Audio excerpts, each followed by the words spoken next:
প্রতি সপ্তাহে নতুন নতুন ভূতের গল্প দেখতে সাবস্ক্রাইব করুন বাংলা ভূতের গল্প চ্যানেলটিকে। সেই সাথে বেল আইকন প্রেস করতে ভুলবেন না। 2015 সাল। তখন আমি আমার বাবা মার সাথে লঞ্চে করে সুন্দরবনে বেড়াতে যাচ্ছিলাম। আমাদের লঞ্চ সুন্দরবনের উদ্দেশ্যে যাত্রা শুরু করলো প্রায় ভোর 4টার দিকে।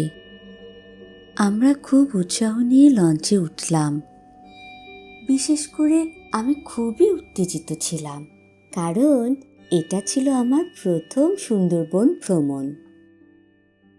আমরা লঞ্চের এক কোণায় চাদর বিছিয়ে বসলাম। বাসা থেকে রান্না করে আনা খাবারের বাটিগুলো চাদরের উপর রাখা হলো। ঠিক তখনই আমার ওয়াশরুমে যাবার প্রয়োজন অনুভব হলো। মা, আমি ওয়াশরুমে যাব। ওয়াশরুমে যাবার আর সময় পেলি না? লঞ্চ ছাড়তে না ছাড়তে যাওয়া লাগবে? এটা তোর একটা বদ অভ্যাস। আচ্ছা ঠিক আছে, পরে আমার সাথে ঝগড়া করো, এখন দ্রুত আমার সাথে ওয়াশরুমে চলো। হ্যাঁ, তাই চল। ওয়াশরুমে যাবার সময় মা বাবাকে বলল, তুমি খাবারের বাটির দিকে লক্ষ্য রাখো, যেন মাছি খাবারে না বসতে পারে। এবার আমি আর মা একসাথে ওয়াশরুমের দিকে এগিয়ে গেলাম। হঠাৎ নদীর দিকে চোখ পড়তেই আমি আঁতকে উঠলাম। দেখি একটা মেয়ে নদীর পানিতে ভাসছে। মা, মা, দেখো দেখো, ওই দিকে। মা একটু রাগের সাথে বললেন, কোথায়? কি দেখব? দেখো, নদীর পানিতে একটি মেয়ে ভাসছে।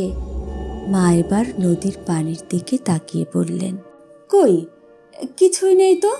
তুই ভুল কিছু দেখেছিস, তাড়াতাড়ি ওয়াশরুমে যা, আমার খুব খিদে পেয়েছে। আমি আরেকবার পানির দিকে তাকালাম, সেখানে কিছুই নেই। এবার আর কথা না বাড়িয়ে সোজা ওয়াশরুমে গেলাম। এদিকে ফজরের আজানের সময় হয়ে আসছে, তাই আমি একবারে উজু করে ওয়াশরুম থেকে বের হলাম। আমরা খাওয়া দাওয়া শেষ করে অবশিষ্ট কিছু খাবার ও উচ্ছিষ্ট খাবার লঞ্চের এক কোণায় রেখে দিলাম। নামাজের সময় হওয়ায় আমরা নামাজ পড়া শুরু করলাম। হঠাৎ নামাজ পড়ার সময় কিছু একটা গরম হাওয়া গায়ে লাগার মতো অনুভূতি হলো, কিন্তু তখন ছিল শীতকাল। আবার আশেপাশে কোথাও লঞ্চের কালো ধোঁয়া বাহির হওয়ার কোনো পাইপও নেই। এই ঘটনাটি তখন কাউকেই বললাম না। এবার আমরা তিনজন একসাথে গল্প করছিলাম। ঠিক সেই সময় আবার সে গরম হাওয়া অনুভূতি টের পেলাম। এবার আমি মাকে বললাম, মা, তুমি কি কিছু বুঝতে পারছো? হ্যাঁ, কম কথা বলো।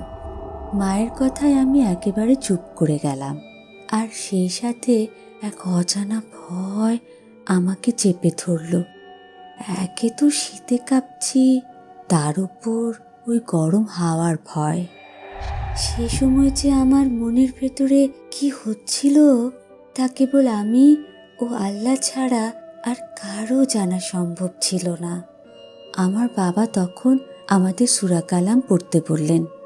আমি আর মা চোখ বন্ধ করে সূরা কালাম পড়তে লাগলাম। আমরা প্রায় 10টার সময় আমাদের গন্তব্যে পৌঁছলাম। আমরা 2 দিন সুন্দরবনে খুব ঘোরাঘুরি করলাম। এবার আমাদের বাসায় ফিরে যাবার সময় হলো। সুন্দরবন থেকে ফেরার দিন কটেজের এক লোক আমাদের এমন কিছু বললেন যা শুনে আমি খুব ভয় পেয়ে গেলাম। আপনারা তো নদীপথে লঞ্চে করে যাবেন, একটু সাবধানতা অবলম্বন করবেন, কারণ আজকাল শোনা যায় লঞ্চে নাকি পিশাচের আলামত লক্ষ্য করা যাচ্ছে। মনের ভিতর ভয় নিয়ে আমি ওই লোকটিকে জিজ্ঞাসা করলাম, আচ্ছা, পিশাচের অস্তিত্ব কিভাবে বোঝা যায়, আর কেনই বা তারা লঞ্চের ভেতর আসে? ওরা যখন তোমার আশেপাশেই থাকবে, ঠিক তখন তুমি মাঝে মাঝে কিছুটা হালকা গরম বাতাস অনুভব করবে। আর ওরা আসে মূলত উচ্ছিষ্ট খাবার বা নোংরা কিছুর আকর্ষণে। তখন আমার মনে পড়ে গেল, ওই দিন তো আমাদের কাছে উচ্ছিষ্ট খাবার ছিল। তার মানে ওই গরম হাওয়ার অর্থ হলো ওই দিন আমাদের পাশেই পিশাচ ছিল। এবার আমরা খুব সতর্ক হয়ে লঞ্চে উঠলাম। আমরা ছিলাম ওই লঞ্চে ওঠা প্রথম যাত্রী। আর লঞ্চে উঠে যে দৃশ্য দেখলাম তাতে আমরা তিনজনই একেবারে হকচকিয়ে গেলাম। মেঝেতে কিছু অর্ধ খাওয়া পচা মাছ আর নাড়ি ভুড়ি পড়ে আছে, আর দেয়ালে কিসের যেন রক্ত ছিটিয়ে আছে। এই দৃশ্য দেখে আমরা দ্রুত লঞ্চ ত্যাগ করলাম। ওই দিন আর ফেরা হলো না। পরের দিন বেলা 12টার লঞ্চে উঠলাম। একজন হুজুরকে দিয়ে লঞ্চ কর্তৃপক্ষ পুরো লঞ্চটিকে সূরা কালাম পড়ে ঝাড়ার ব্যবস্থা করলেন। হুজুরটি যখন সূরা কালাম পড়ে লঞ্চের বিভিন্ন দিকে ফু দিচ্ছিলেন, তখন আমি একটি জিনিস দেখতে পেলাম। সেই মেয়েটি যে আগুনে পুড়ে নিঃশেষ হয়ে যাচ্ছে, যাকে ওই দিন নদীর পানিতে ভাসতে দেখেছিলাম। এরপর বাসায় ফিরতে আর কোনো সমস্যা হয়নি। তবে এ ঘটনার পর থেকে আমি আর কোনোদিনও লঞ্চে যাতায়াত করিনি। ওটাই ছিল আমার শেষ সুন্দরবন ভ্রমণ। বন্ধুরা, আজকের এই সত্য ঘটনাটি পাঠিয়েছিল ইপসিতা শবনম, আর এই ঘটনার নাট্যরূপ দান করেছে টিম বাংলা ভূতের গল্প।